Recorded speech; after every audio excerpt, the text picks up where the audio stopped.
Vamos para uma live com o Dr. Paulo Liberalesso. Vamos conversar sobre autismo, sobre questões dos critérios diagnósticos, mas numa perspectiva diferente que vocês não estão tão acostumados a ver, né?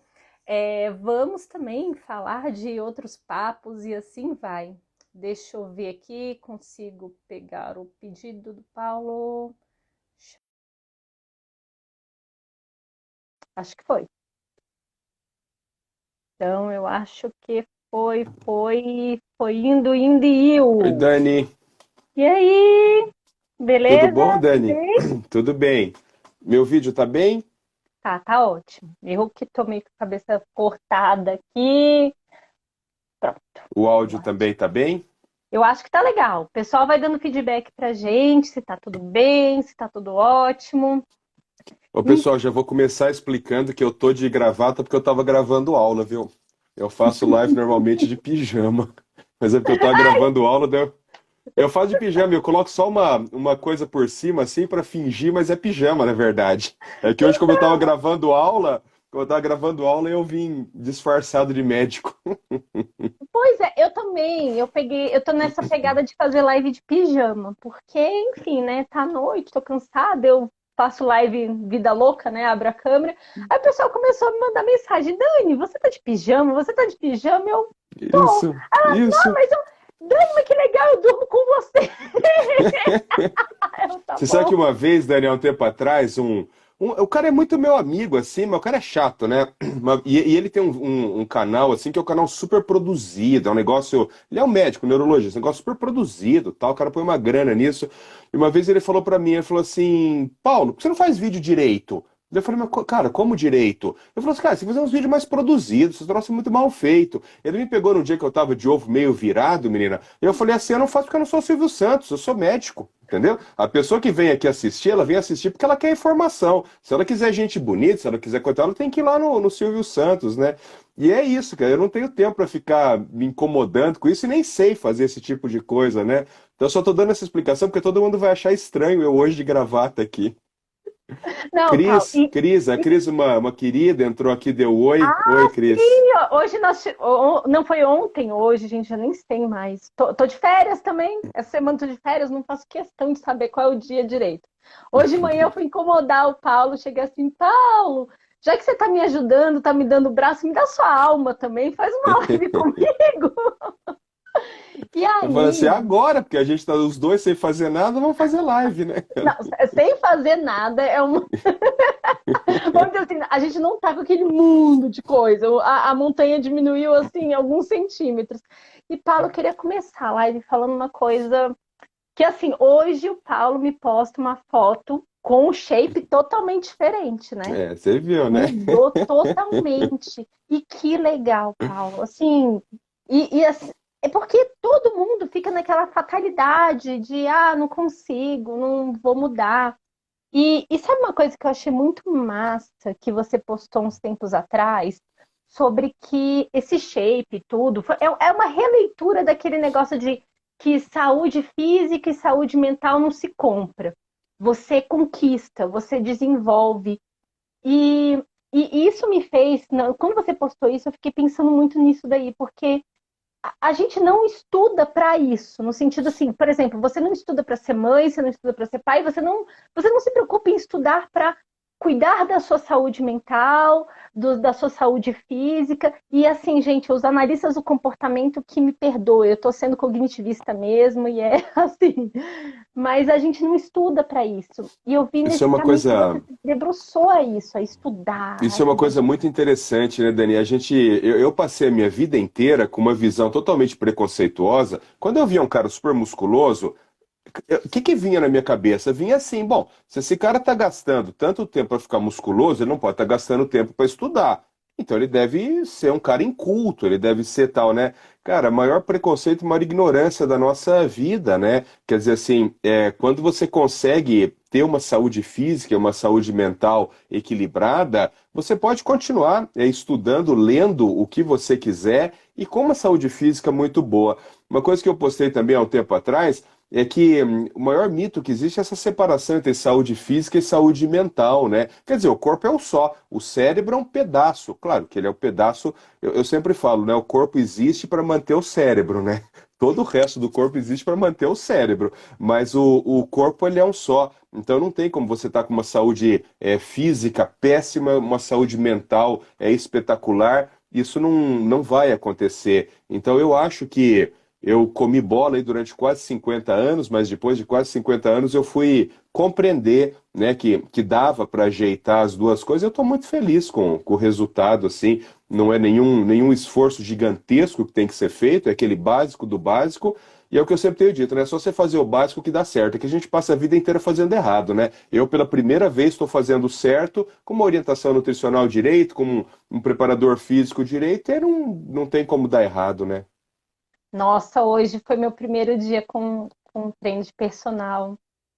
Eu É outro fiquei numa. nível, né? Nossa, assim, eu queria falar palavras muito feias para ela de forma respeitosa, porque eu senti coisas no meu corpo que eu não sabia que existiam músculos, mas é outro nível mesmo.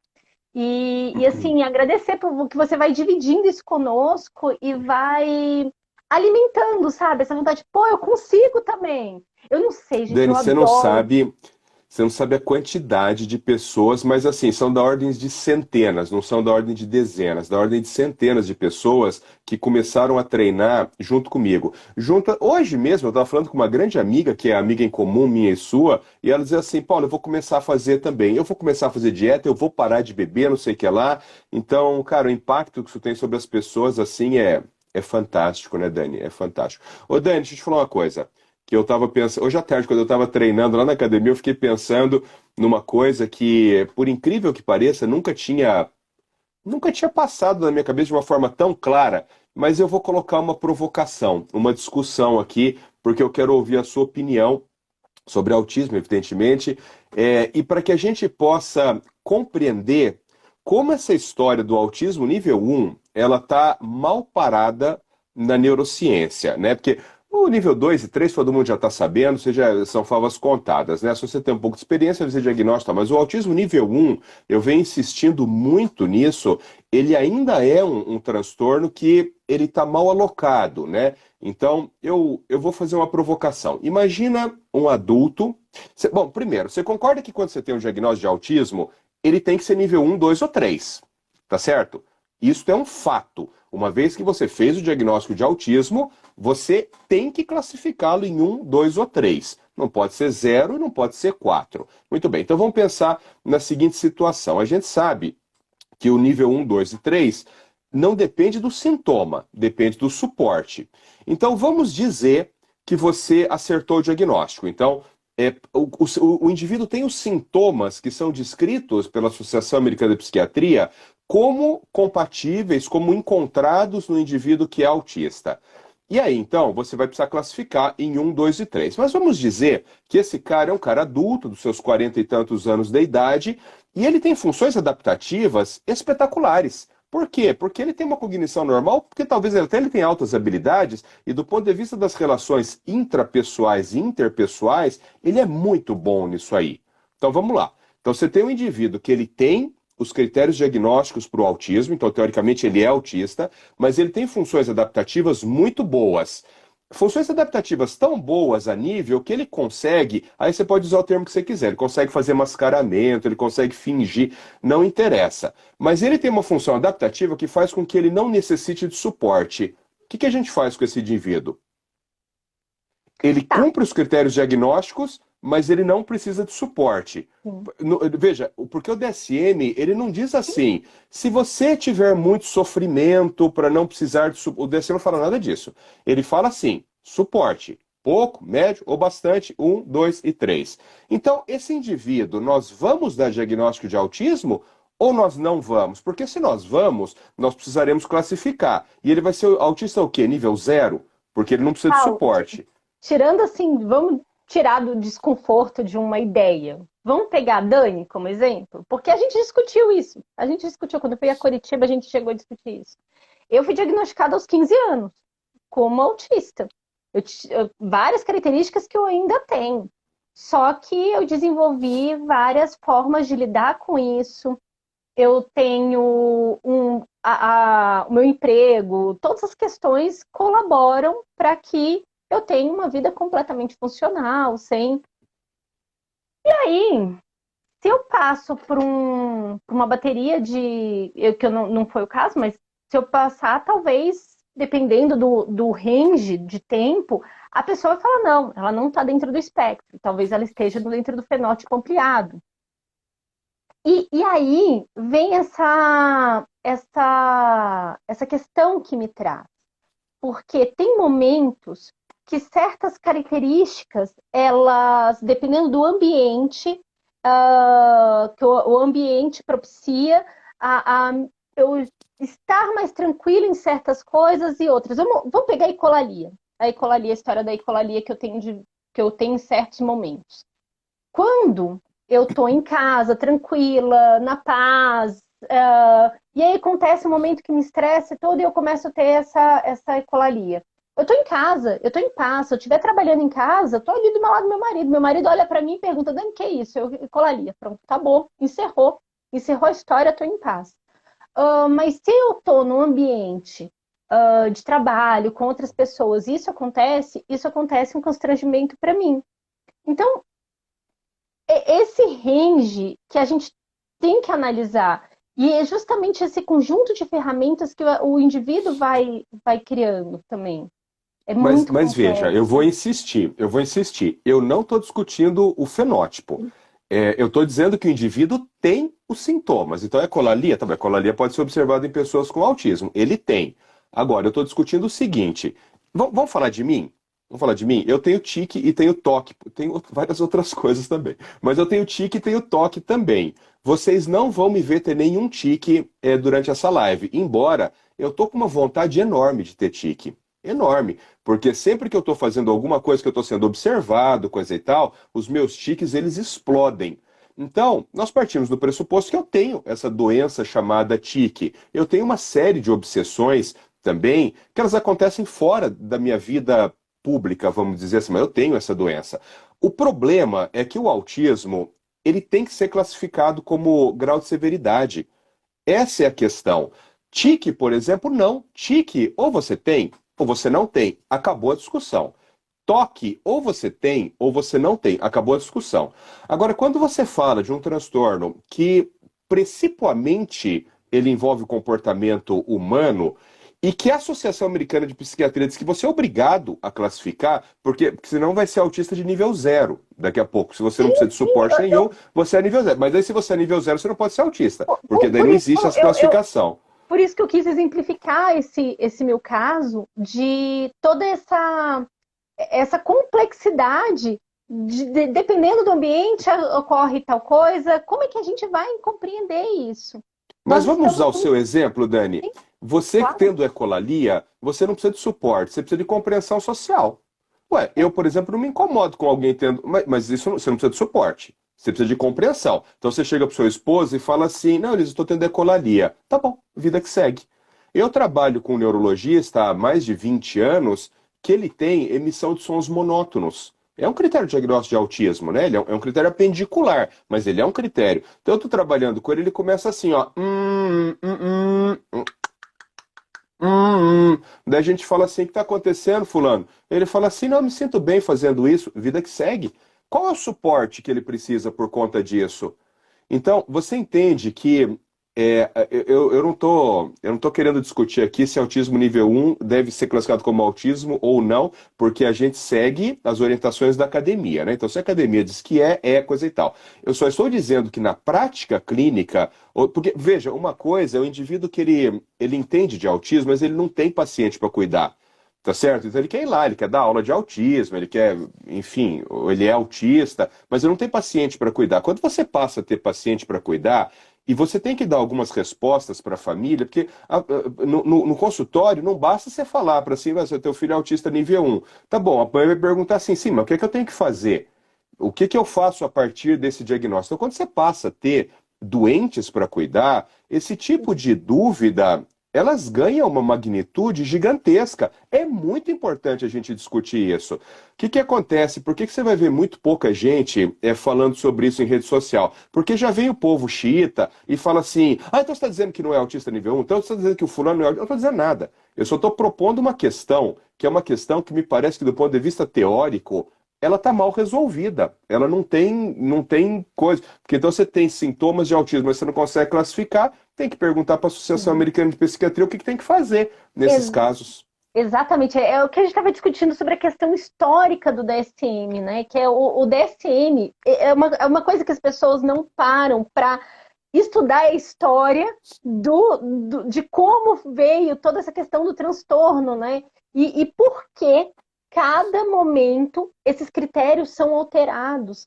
E no DSM-5 tem muita questão política, social, envolvida nisso. E não estou dizendo que isso seja errado, gente. Não é Eu, eu, errado. eu, eu acho errado. Eu acho errado. Não, Eu não, acho sim, errado. mas Quando você mistura ciência com política, eu acho errado. Porque, veja, essa discussão ela começa 10 anos antes do DSM ser lançado, né? Eu não sei, eu vou comentar isso porque eu não sei se todo mundo que está assistindo aqui sabe, mas quando o DSM-5 foi lançado, havia um problema secular nos Estados Unidos. Vocês estão entendendo que isso é da Associação Americana de Psiquiatria, né, galera? Então, embora isso seja abarcado por todo o planeta, eles estão pensando na situação deles, né? E nós acabamos usando isso, porque é um conteúdo muito bom, coisa e tal. Mas, por exemplo, poderia a Associação Brasileira de Psiquiatria querer criar outros critérios diagnósticos, não teria nenhum problema com isso.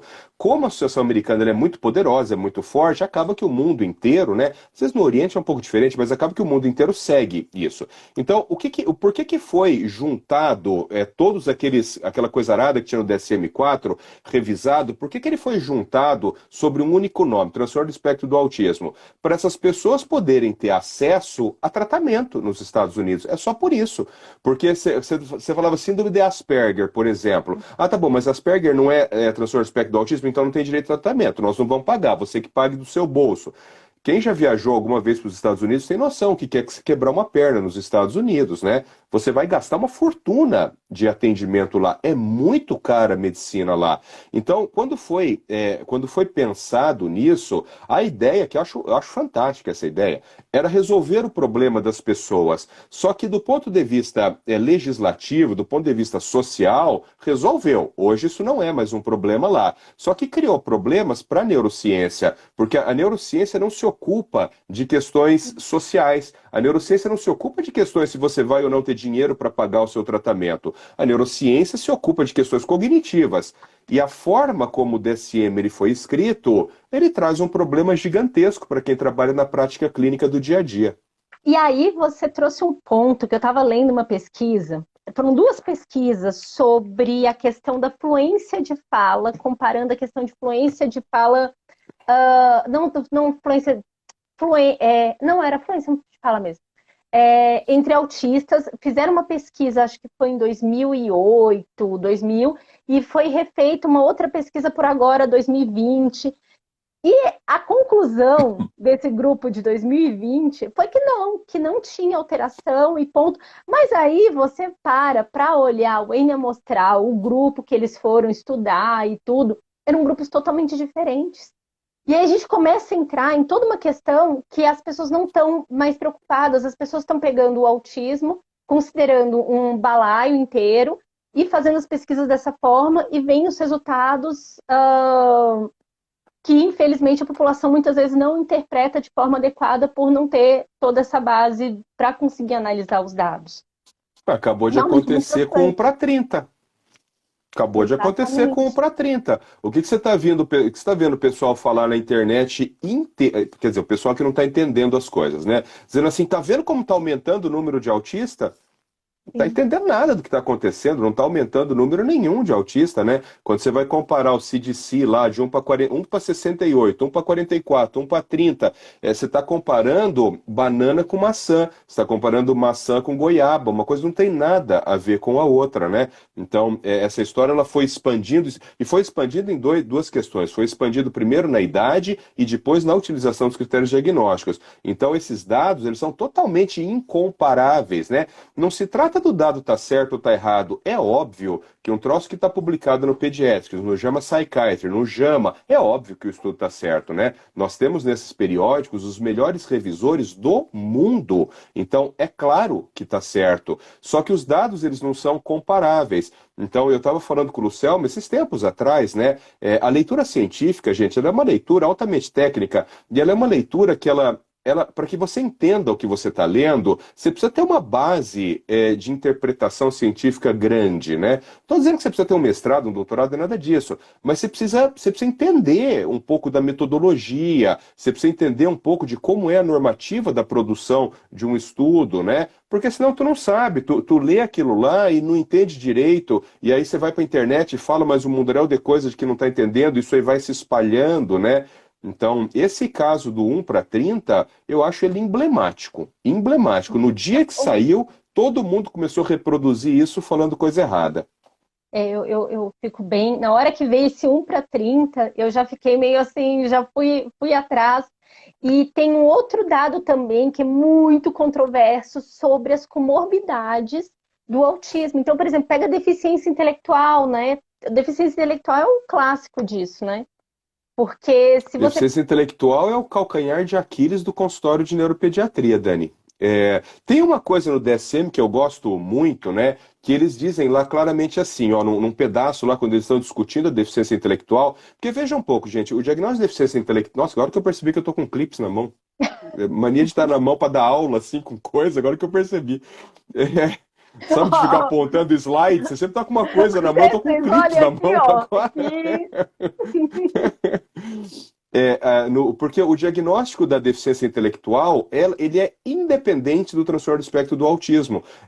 Quer dizer o quê? Quando você vai procurar os critérios diagnósticos, né, as funções adaptativas que você tem que utilizar para o diagnóstico do TDI, do transtorno de desenvolvimento intelectual, da deficiência intelectual, isso é indiferente se aquele indivíduo tem ou não tem autismo. Isso é uma coisa muito importante, né? E aí, então, quando você vai ler lá o capítulo de TDI do DSM-5, lá é muito claro, lá diz assim, olhe, evitem de fazer o diagnóstico antes de 5 anos de idade. Por quê? Porque você vai errar numa enormidade de vezes. Deve ter muito psicólogo e neuropsicólogo aqui assistindo, né? E tem uma coisa, gente, que é assim, quando a galera da neuropsicologia diz assim, não, mas existem testes psicométricos, já desde crianças muito pequenas, que são inclusive não verbais. Isso é verdade, claro. Ué, você tem o som R revisado, que é um baita de um teste, coisa e tal. Só que assim, o poder discriminativo desses testes em criança pequena é muito baixo.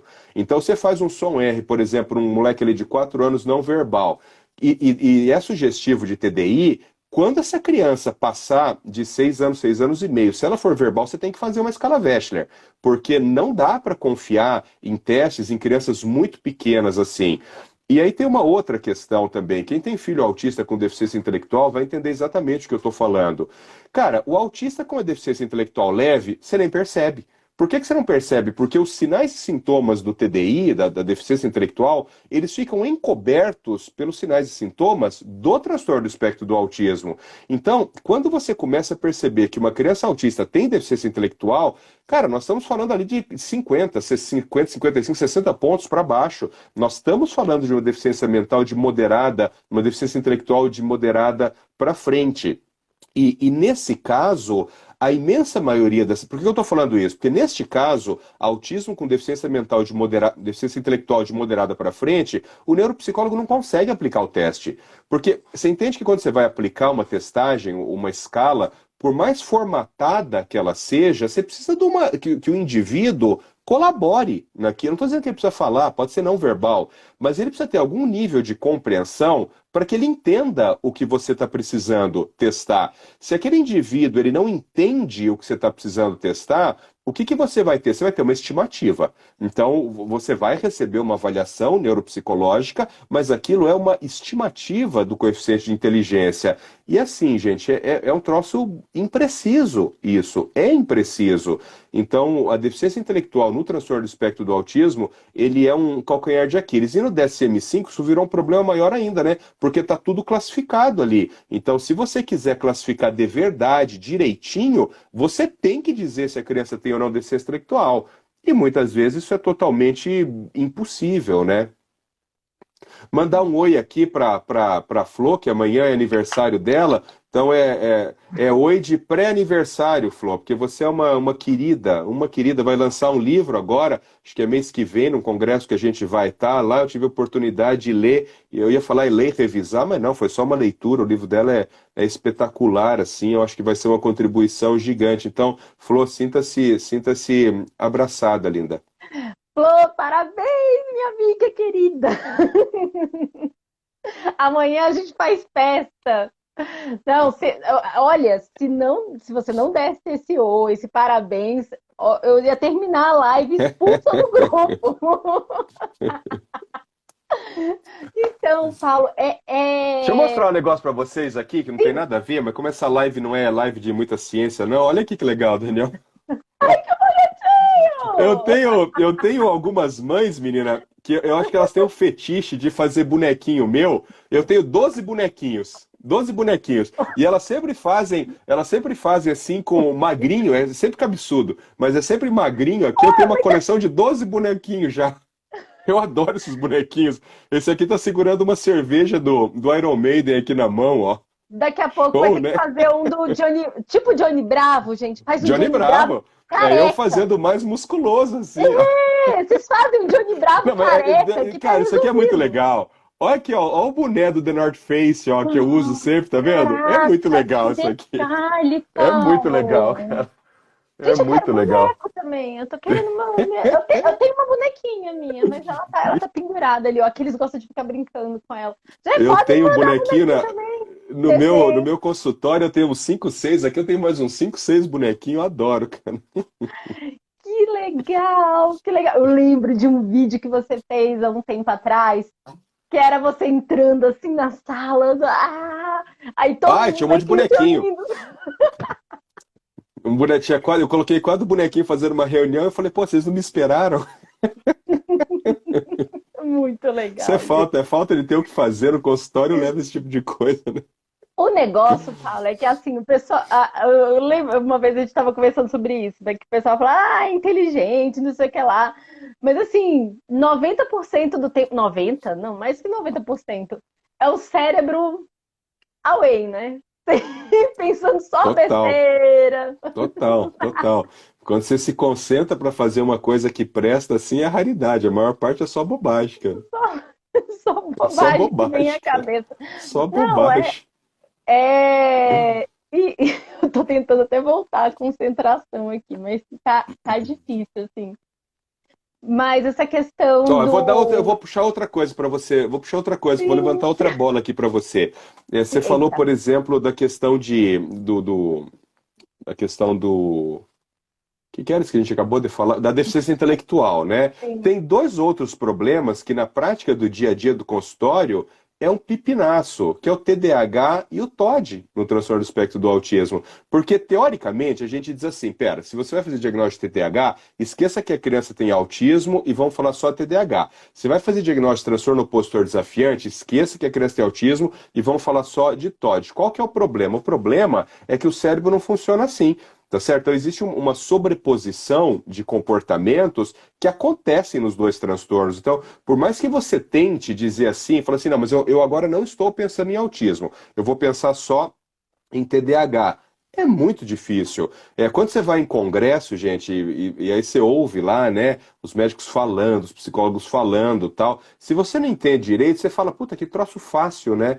É fácil, porque você pega os critérios de diagnóstico do TDAH, tem os critérios de diagnóstico do autismo, do TOD, transtorno de conduta, aí você vai separando. Só que na prática do dia a dia, na verdade verdadeira, isso não é assim. Existe uma sobreposição gigante. Eu faço um desafio a vocês. Peguem hoje, quando vocês saírem dessa live, entra no Google e escreve lá assim, SNAP 4. É SNAP-4, 4 em romanos. E aí vai vir ali os critérios diagnósticos do autismo, do TDAH, de uma forma bem organizada. Então vão vir lá, só que é o critério A do TDAH, né? Então vão vir 18 itens ali que você precisa cumprir alguns para você ter diagnóstico de TDAH. Eles são divididos em dois blocos, né? Em 9 e mais 9. Os primeiros 9 falam sobre hiperatividade, os primeiros 9 falam de falta de atenção e o segundo grupo de critérios fala sobre TDAH, sobre hiperatividade. Vai pegando cada um daqueles dos 18 que tem ali e aí pensa assim, ó, pensa que você não está pensando em TDAH, pensa que você está pensando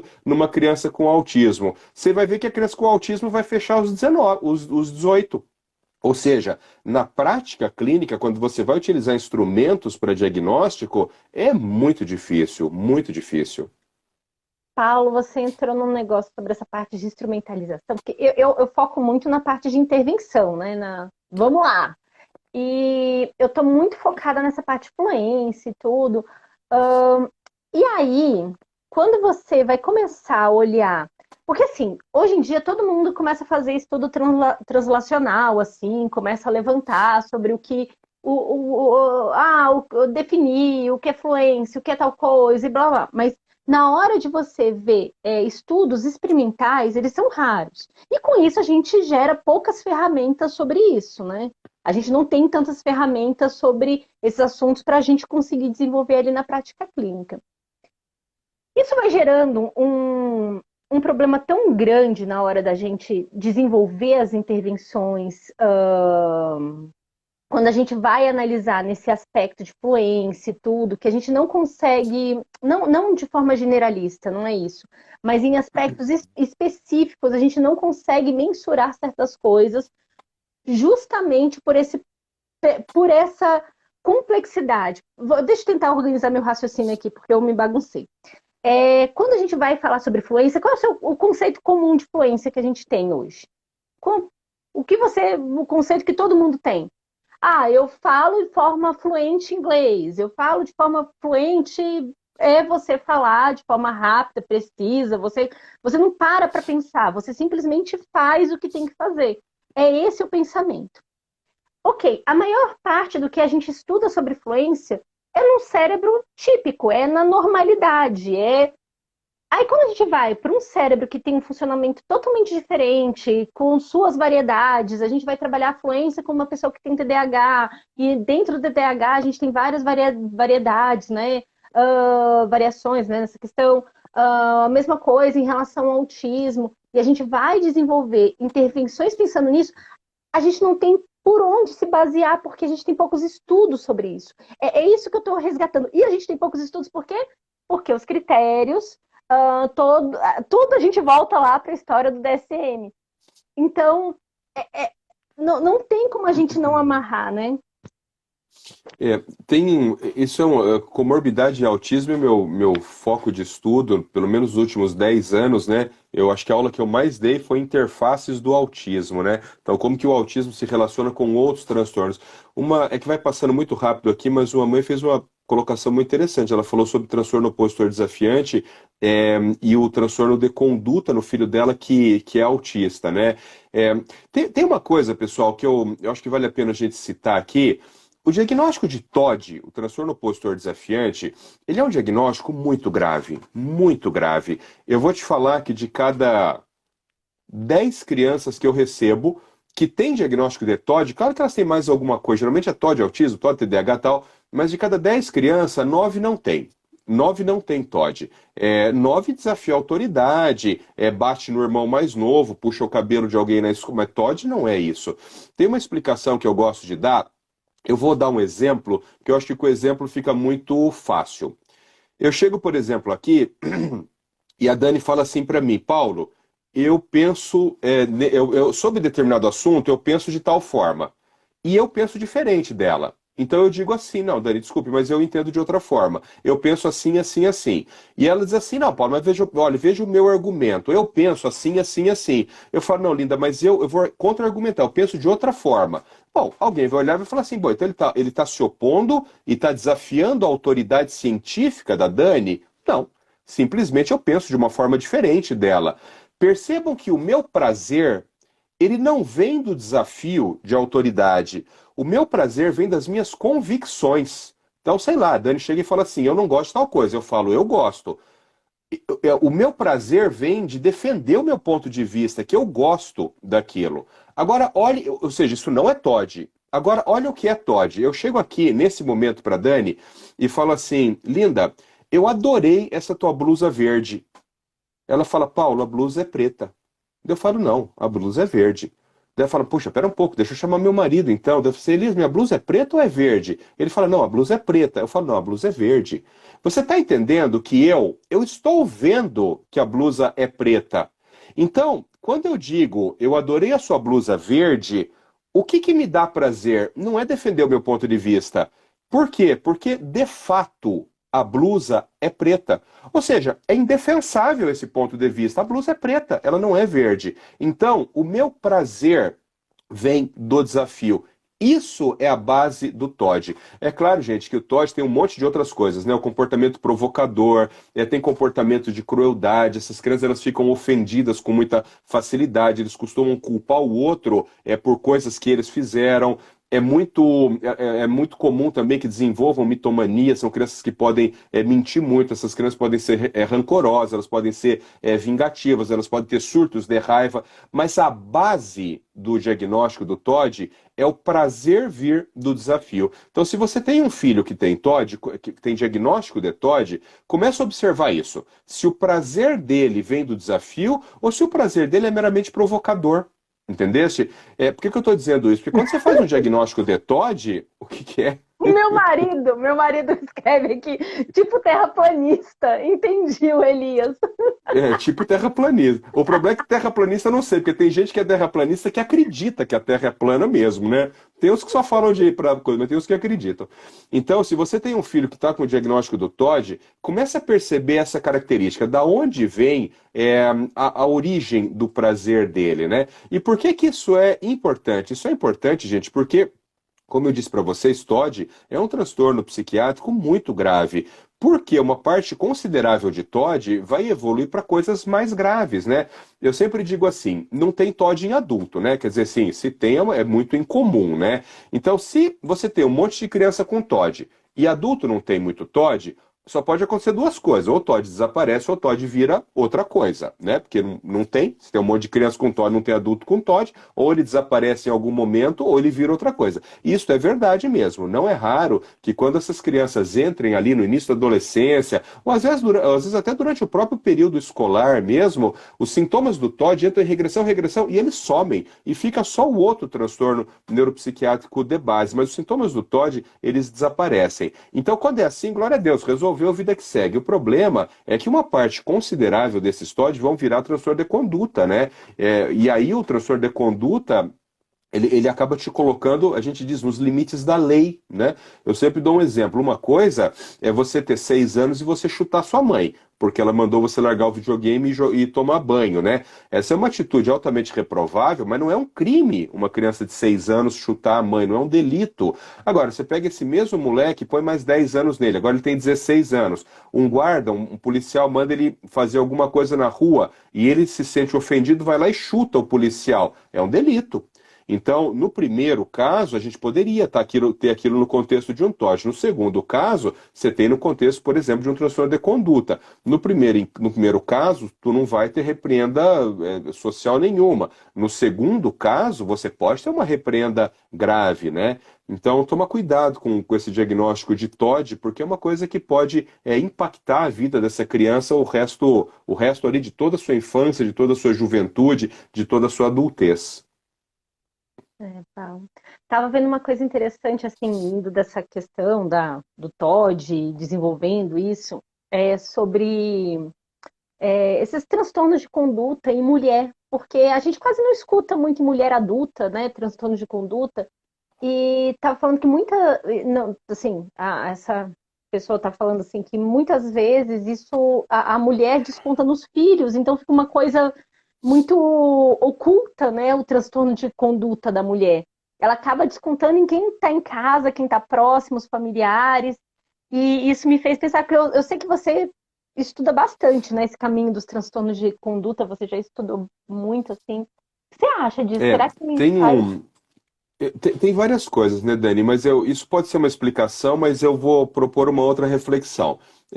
Você sabe que de cada 100 assassinatos, 99 são cometidos por homem e um é cometido por mulher. E esse que é cometido por mulher, na sua imensa maioria das vezes, é um princípio de defesa, né? Ela foi atacada e ela matou. Então, é fato que o cérebro masculino por uma questão hormonal, por exemplo, da testosterona, que é um hormônio de combate, né?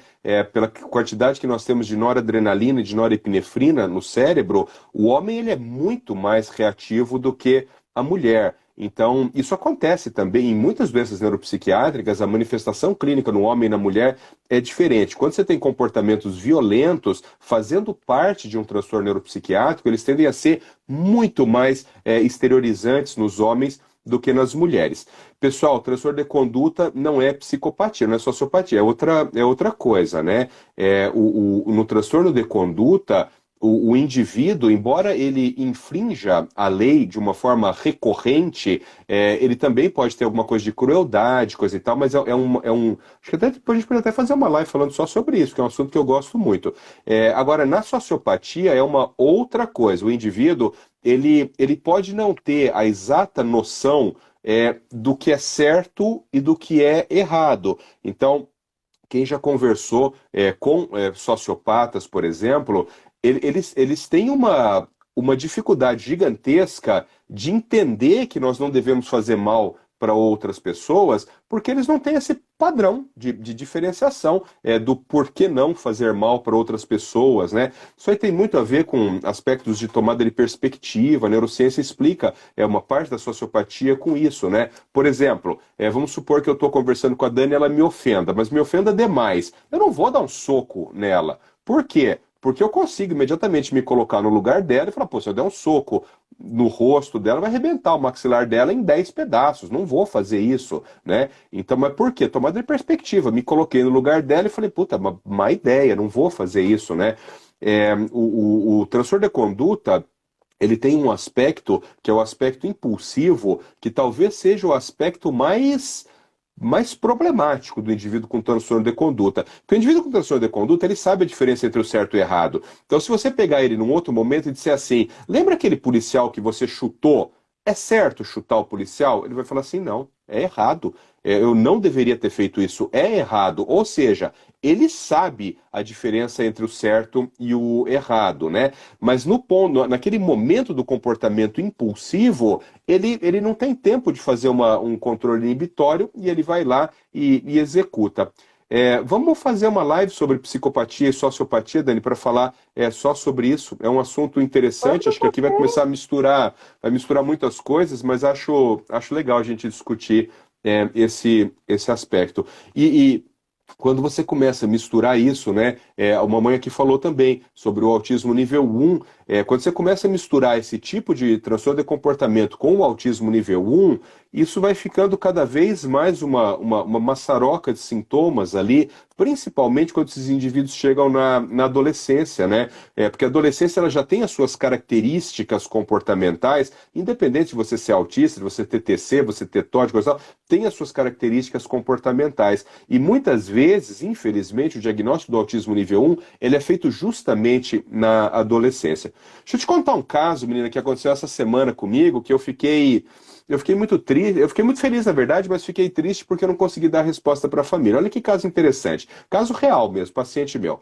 Há uns 6 meses atrás, eu atendi uma nenezinha de 3 anos e meio, na verdade, e fiz um diagnóstico de autismo. Mas eu falei para a mãe, eu lembro que eu falei porque eu anotei no prontuário, né? Eu falei para a mãe assim, eu falei assim, olha, tá um pouco estranho isso aqui.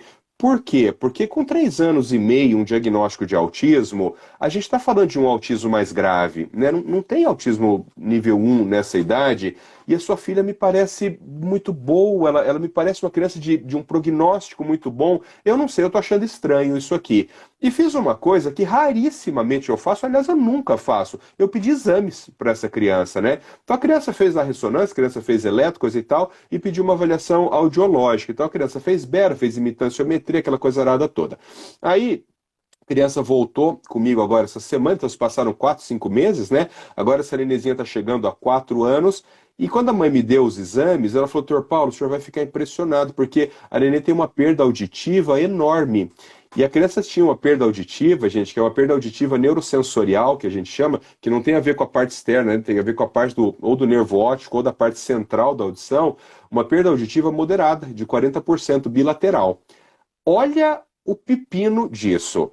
Primeiro eu fiquei contente, porque glória a Deus, se você tiver perda auditiva e isso explicasse todos os sintomas, muito mais fácil de conduzir. Então a mãe, claro, já tinha levado a criança num otorrino, um amigo meu aqui, ela já chegou com o aparelho auditivo, protetizada, tal. Só que essa criança, nesses 4, 5 meses, ficou fazendo intervenção na clínica. Então ela ficou fazendo lá uma sacolada de fonoaudiologia, uma sacolada de terapia comportamental, e a criança volta agora depois de 4, 5, 6 meses, com desenvolvimento espetacular. Alguém vai dizer assim, tá bom, Paulo, errou o diagnóstico. Aí, quer dizer, errou o diagnóstico, era perda auditiva, falou que era autismo, não é. Qual é o problema? 12% das pessoas com autismo têm alguma alteração auditiva, 12%. Então, olha como o que parece muito simples, né? Na prática clínica é muito difícil. Foi o que eu falei para a mãe. A mãe falou assim para mim, doutor Paulo, eu não estou com coragem de tirar as terapias. Eu falei, mas nem eu. Mas nem eu, porque o nome que a gente vai dar para isso aqui não tem importância absolutamente nenhuma. O fato é que sua criança saiu de um ponto aqui e hoje ela está aqui. Seja porque o psicólogo trabalha, porque o fono trabalha, porque o otorrino colocou prótese na criança, coisa e tal, o fato é que essa criança está monstruosamente melhor. Então você veja, né? Quando a gente está dando aula em congresso, você fala assim, pô, mas diagnóstico diferencial de autismo com perda auditiva é muito simples, né? É simples quando a coisa é muito estereotipada, assim, mas na prática clínica do dia a dia, tudo isso vem num bololô, tudo isso vem muito misturado. Enfim, o que eu falei para a mãe? Eu falei para ela assim, linda, eu vou propor o seguinte, vamos fazer mais 4, 6 meses de tratamento? Quando for em dezembro, janeiro, a gente senta e vê como a menina tá. Se a menina esgotou todos os sintomas, dou alta para você e você acompanha só com o otorrino. Muito bem, aí passa um dia, a psicóloga da clínica me liga. Ela fala assim, doutor Paulo, essa menina aqui, o que tem que trabalhar com ela, né? Porque a menina realmente evoluiu muito, a fala evoluiu muito. Olha que coisa interessante, como essa menina, seja porque ela é autista, ou seja porque ela tem perda auditiva, ela não atrasou um monte o desenvolvimento da fala e da comunicação? Como a falha comunicação é a nossa maior ferramenta social, isso acabou gerando um impacto sobre o comportamento dessa menina. Então, a verdade verdadeira, e eu falei isso para a mãe com todas as palavras, eu não sei se a sua filha é autista ou não, porque como ela, sabidamente, ela tem uma doença que provoca atraso de fala e comunicação, e o atraso da falha de comunicação tem impacto sobre como a criança estabelece, nós estamos falando de uma criança de 4 anos, não é uma criança pequena, né? E esse atraso da falha da comunicação tem impacto sobre a forma como essa criança gerencia a sua relação interpessoal com as outras crianças, esse é um diagnóstico impossível. Nós não teremos como fazer esse diagnóstico agora. Ele necessariamente vai ser um diagnóstico evolutivo. Caraca. É. A prática do do dia a dia, assim, ela é um pepino. Tem uma frase, Dani, que na medicina a gente usa muito, que é assim, né? Eu gostaria que meu consultório só tivesse paciente de congresso, porque paciente que o pessoal apresenta em congresso é aquele paciente simples que deu tudo certo, né? Quer dizer assim, ninguém vai chegar lá e vai falar assim, puta, cara, eu tô achando que eu errei no diagnóstico, né? Puta, achei que era autismo, na verdade, a criança. Ninguém vai falar isso aí. Então, o paciente de congresso é aquele paciente assim, né? Que, sabe a tal da estrela flamejante que dá tudo certo, né? Só que na vida real, quando você começa a falar do autismo e de todas essas interfaces, ela é um pepino, né? Não, e é um pepino. Aí a gente entra naquela outra questão também, né? Da parte do papel do médico no Brasil hoje. Porque o papel do médico, gente, eu vou à consulta com a doutora Ellen, que é a médica do Aquiles e tudo. Porque todo mundo acha que você é o médico do Aquiles, já deixar claro, né? Para quando acabar a consulta, por favor, gente, eu não sou secretária do Paulo, não trabalho no Serena, nem adianta falar comigo que eu não marco Não, consulta. não agendo consulta. Não agendo consulta, então, ó, esquece. E aí, toda vez que eu saio de lá, eu saio com um tanto de papel, assim, porque tem que entregar aqui, que tem que fazer ali, e muita coisa que eu vejo que, assim, o médico pegou esse tanto de coisa, então ele tem que tomar um posicionamento.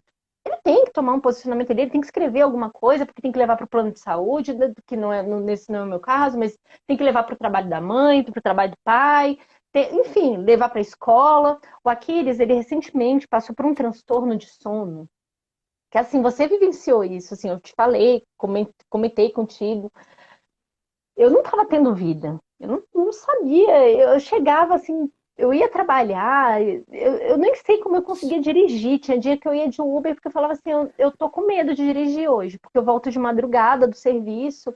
E aí o médico tem que tomar um posicionamento. Ele tem que tomar um posicionamento porque essa criança ela vai para a escola, os pais estão numa situação assim terrível, assim, claramente a gente não estava tendo vida. Aí ela falou, vamos estabilizar a família. Assim, foram poucos dias, tudo melhorou, tudo estabilizou, pronto, seguiu. É uma responsabilidade imensa nas costas de vocês. Vou te E falar essa uma outra coisa para juntar com isso aí que você falou, que eu estava falando com uma psicóloga da nossa clínica hoje, que eu tô de férias, na verdade, mas ela acabou me discutindo comigo um caso de uma criança lá, e tem uma frase que eu digo muito que é assim, ó, nós não somos casados com remédio. Por que que eu digo isso para as minhas famílias? Porque casamento é um troço difícil de se desfazer. Depois que você casa, é uma porrinhação para separar, tá certo? Agora, com remédio, você põe, você tira, você troca, não tem problema. Então, as pessoas ficam com a ideia de que uma vez que você coloca um medicamento, a pessoa se casou com aquele remédio, vai ter que ficar para sempre. Não. Então, por exemplo, assim, ó, família, sei lá, o casal se separou e a criança está passando por um momento muito difícil e o sono está terrível. Põe medicamento. Qual o problema? Pô, medicamento, daqui a 3 meses, não tá tudo certo lá? Agora o moleque tá organizado, tá um pouco na casa da mãe, na casa do pai, a avó tá dando apoio, coisa e tal. Vamos começar a tirar o remédio? Faz um esqueminha de retirada, em 2, 3 semanas tira o remédio. Puta, Paulo, o sono piorou, põe o remédio. Ué, qual que é o problema? Ah, não, não, tirou o remédio e o moleque tá ótimo. Deixa sem remédio. Não tem problema absolutamente nenhum isso. foi o que aconteceu com Aquiles. A gente teve que fazer toda uma dança com remédio, porque ele ainda é um super metabolizador e tudo, tem toda essa questão, e foi todo um processo. Mas toda essa preocupação que vocês têm, que vão além da medicina, de ver como é que está a situação da família, porque não basta ali, tem que olhar como é que está o irmão também, como é que está a situação. Eu vejo que essa é a característica do bom médico. Quando as pessoas vêm me perguntar, as pessoas me perguntam muito no direct, né? Porque eles veem você na internet, você é uma referência, tudo, e vão buscar outros médicos que tenham na região, porque só existe um Paulo, né? Então, só existe um Ainda bem, Paulo no mundo. senão ninguém aguentava. Ainda não te clonaram, não conseguiram fazer um clone e colocar, sei lá, você distribuído pelo mundo. Então as pessoas perguntam como característica, eu falo assim, o que te escuta? O que escuta a família, olha a criança. Essa daí são características muito importantes. Aí você me complementa mais com algumas questões, o que Ó, você considera importante. uma mãe aqui escreveu assim, Dani. O Ah, povo é muito engraçado. Mamãe escreveu, que bom que vocês estão falando de remédio, eu acabei de lembrar que eu não tomei o meu. Então vai tomar, filha. Vai tomar, que a gente não sabe o que que é, por via das dúvidas. Para a live e vai tomar o remédio. Vai que é para importante, vai tudo. tomar o remédio. É muito Ah, divertido acompanhar o chat, né? alguém escreveu aqui sobre a melatonina, né? E que é Juliana que parece que escreveu o remédio. Vai tomar então, filho. A É, Ju! tem uma. Sobre melatonina, gente, melatonina é uma substância super segura de utilizar. Por quê? Porque a melatonina ela tem uma propriedade. Deixa eu ver se eu lembro o nome dessa propriedade. Chama propriedade antifílica. Antifílica é uma propriedade físico-química de alguma substância, é uma propriedade antifílica. O que que é a propriedade antifílica? A melatonina não consegue ser armazenada no nosso corpo. Então, quando a melatonina é produzida pela pineal, ela imediatamente é liberada e ela tem ação. E aquilo que não tiver ação tem que ser perdido ou pela urina ou pelas fezes. Então, não tem risco de você intoxicar um indivíduo, por exemplo, com melatonina. Quer dizer, você vai tomar 1 litro de melatonina, né? Mas é um medicamento super, é uma substância super segura de utilizar. A gente sabe que os autistas, né, eles podem ter dois problemas com melatonina. Alguns produzem pouca melatonina, mas isso é muito raro, é muito menos frequente. A maior parte produz uma melatonina Mas essa melatonina, ou ela tem uma qualidade morfológica ruim, ou os receptores de melatonina são muito ruins no sistema ativador reticular ascendente. Então, a quantidade, o nível de melatonina, ele até é bom, ele é normal. Só que como existe uma alteração morfológica tridimensional, aquela melatonina ela não consegue entrar no receptor de melatonina. E esses são os casos piores. Por quê? Porque você dá melatonina e não resolve. O sujeito continua sem dormir. Então, são aqueles casos que você tira a melatonina e coloca, por exemplo, um benzodiazepine com um antipsicótico e tal, que é claro que nunca é a primeira opção, né? A primeira opção sempre é fazer uma reposição de melatonina para essas crianças, né? Paulo, tem uma pergunta aqui sobre a pessoa falando para fazer live sobre autismo regressivo. Gente, autismo regressivo, acha que se você fizer um apanhado das lives que o Dr. Paulo fez, você vai encontrar em quase todas ele respondendo sobre isso. Então, assim, entra no canal dele, www.pauloliberalesso.com. Você vai ver ali o YouTube dele, tá por ali. Se você não achar ali, você entra no meu site, www.daniacf.com. Eu tenho um punhado de vídeo do Paulo lá dentro do meu site. Eu tenho no blog escrito sobre autismo regressivo. E vai por aí, vai com fé e para todo mundo, gente, guarda esses dois sites que são dois sites que vocês têm que ter salvo no navegador de vocês. Outra coisa, Uma Paulo. pessoa perguntou aqui, Dani, sobre CBD, Linda, e eu estava com um documento super recente aqui na minha mão sobre CBD, mas eu não vou achar, a gente vai ter que fazer uma Doutor, outra meu live filho. falando sobre isso. Ah, então tá.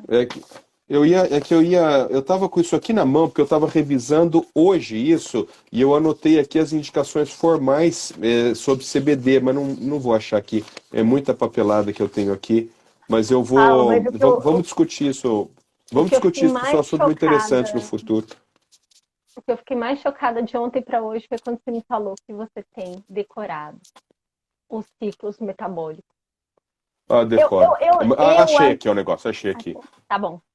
Mas é o tal do negócio, sabe a síndrome de. Como é que chama?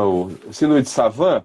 Síndrome de Savant, que o cara decora um monte de coisa que não serve pra nada, é o meu caso. Como não Eu serve decoro um pra monte de. nada? Nossa, Pra gente, nada, nada, nada, eu era, nada, Dani. Qualquer coisa que você saiba do ciclo metabólico, você não vai usar nunca na sua vida. Nunca vai usar. Serve para você entender o processo, mas do ponto de vista prático, não serve para nada. Deixa eu falar aqui uai, uma eu última. uso o ciclo de Krebs todo dia, ó. Vou lá Imagino. que É super útil saber o ciclo de Krebs, né? Eu acho que a única vez que eu usei ciclo metabólico foi esses tempos atrás que o Luiz Eduardo chegou para mim. O Luiz Eduardo faz musculação comigo, né? E ele falou assim, pai, nós vamos começar a tomar creatina, né? Daí eu falei, pô, filho, creatina eu entendo, né? Daí ele falou assim, não, mas como? Você usa isso aí, coisa e tal? Eu falei assim, não, filho, é que eu curto o ciclo metabólico, então eu sei tudo sobre como que a creatina desvia o ATP do ADP, coisa e tal. Eu falei, você quer saber? Ele falou, não, pai, eu só quero que você compre um pote para mim. Deixa eu Nossa, falar gente. aqui um negócio, ó. Deixa eu falar aqui um negócio que eu achei aqui o papel. Eu fiz uma revisão muito recente aqui sobre CDB, né? Alguém perguntou a minha opinião sobre CDB. Então veja assim, não se discute que CDB tem função. Isso não se discute, até porque se existe receptor para endocannabinoides, ele tem que ter alguma função. Porque se não tivesse função, não existiria receptor para endocannabinoides, né? Então passamos dessa fase. Nós estamos na fase agora do CBD de entender o seguinte: para quais transtornos CBD pode ser utilizado? E outra, para quais transtornos ele é melhor do que o que a gente já tem? Porque se você tem alguma coisa que já é boa, para você substituir essa coisa que já é boa por uma outra coisa, ou essa coisa aqui tem que ser mais eficiente, ou essa coisa aqui tem que ter menos efeito colateral. Caso contrário, não tem que você usar um troço que custa super caro, você pode usar isso que custa mais barato. Então, quais são as indicações hoje que estão definitivas para CBD? A nível de evidência conclusiva, né? Então, o que é evidência conclusiva? É o que o nome está dizendo, não há mais dúvida, para isso é indicado. E em formas de epilepsia, síndrome de Dravet, epilepsia mioclônica severa da infância e síndrome de Lennox-Gastaut. Essas duas é conclusiva. mais duas evidências conclusivas, para dor e para espasticidade.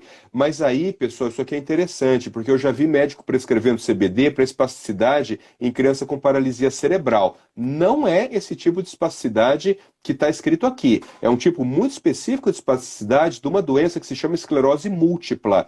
Então, a dor e a espasticidade na esclerose múltipla, CBD tem evidência conclusiva. Qual que tem um elevado nível de evidência? Não é conclusiva, mas é muito alto, a gente poderia assumir que funciona. Dor crônica e esquizofrenia. Agora veja um pouco assim. Dor crônica, quando essa dor é refratária a analgésicos potentes conhecidos. Então, se você consegue controlar uma dor com codeína, não é para pensar em CBD. Tá certo? Então, quando ela é refratária, ela pode utilizar. Geralmente em dor relacionada a fases terminais de câncer, né? Esquizofrenia em casos de sintomas exteriorizantes da esquizofrenia. Não vai dar tempo de discutir isso aqui, mas a esquizofrenia tem sintomas exteriorizantes, sintomas internalizantes, né? Então, em esquizofrenia refratária, há medicamentos conhecidos com sintomas exteriorizantes, evidência elevada. Quais são as indicações para evidência moderada? Com evidência moderada, a Associação Americana já começa a dizer que é incerto. Então, dá para utilizar, mas é incerto, né?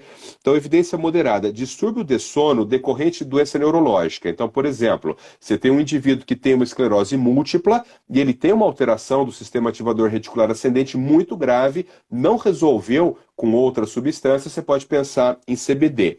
Síndrome de Gilles-de-la-Tourette, então a síndrome de Gilles-de-la-Tourette também, né, gravíssima, a síndrome de Gilles-de-la-Tourette, quando ela não responde aos medicamentos habituais, você pode pensar em CBD, evidência moderada. Aí, pessoal, está o grande problema nosso aqui, porque você vai falar, não, Paulo, mas meu filho não tem dor crônica, ele não tem Lennox-Gastaut, ele não tem nada disso, ele tem outras coisas, né? O que ele tem? Ansiedade, agressividade, ele tem irritabilidade, ele bate nos amigos na escola, esse é o problema, porque para esses três sintomas, então, ansiedade, agressividade, irritabilidade, o nível de evidência, ele é limitado.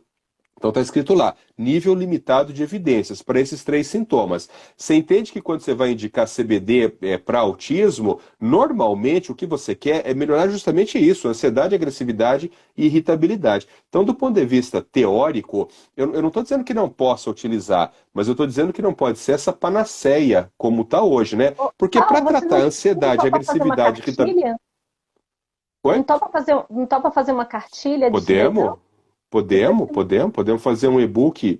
Então, veja, para ansiedade, agressividade e irritabilidade, eu posso citar aqui 30 medicamentos que sabidamente são efetivos e são aprovados pelo FDA. Portanto, eles têm eficácia, eficiência e segurança. Então, nós ainda não estamos nesse momento de prescrever CBD para autismo, mas tem que pensar o seguinte, você vai falar assim, Paulo, então você está dizendo que você não tem nenhum paciente autista usando CBD? Tenho. Não é uma sacolada, mas eu tenho pacientes utilizando. Eu tenho uma paciente, por exemplo, que ela é uma menina, ela deve ter 17, 18 anos hoje, a menina tem 180 quilos, autista nível 3 com comportamento violento. Quando você fala de uma pessoa com 180 quilos, gente, para quem curte farmacologia, né? Quando você fala de uma pessoa que pesa 180 quilos, aquela lógica da farmacologia, ela vai perdendo parâmetro, né? Você vai ouvir gente dizendo, e isso é verdade, você vai dizer assim, ó, passou de 20 quilos, é tratamento igual de adulto. Tá bom. Eu entendo que uma criança que pesa 30 quilos pode receber a mesma dose do que um adulto que pesa 80. Perfeito, porque o teu fígado, o teu rim, o teu baço, o teu coração, eles não vão engordando e ficando cada vez maiores. O que vai engordando é o seu corpo. Isso tem lógica. Agora, quando você extrapola isso, você sai totalmente do limite, né? Você vai falar do indivíduo que pesa 180 quilos, é totalmente diferente, porque você tem que considerar, por exemplo, que uma parte do medicamento, uma parte considerável do medicamento que você está utilizando, fica preso em adipócitos. Então você precisa começar a recalcular toda a medicação, né?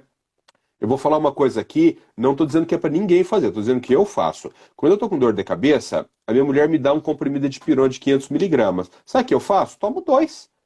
Agora não, porque agora eu tô mais fitness, né? Mas quando eu tava com 150 quilos, eu tomava dois. Porque eu falava pra ela, assim, olha, se você que é magrinha tá tomando um, não é possível que eu que peso 3 vezes o que você pesa vá tomar um comprimido. Não tem sentido do ponto de vista metabólico isso aí. Então, eu estou falando isso porque essa menina, que é uma menina, uma adulta já, tem quase 18 anos, com 180 quilos, ela usa CBD. Sabe o que o CBD fez para ela? Deu vida para ela e para a família. Por quê? Porque agora ela não bate. Agora ela não morde, ela não ataca as pessoas. Então, existem alguns casos em que a resposta ela é muito boa mesmo. Mas são casos totalmente isolados, são casos pinçados.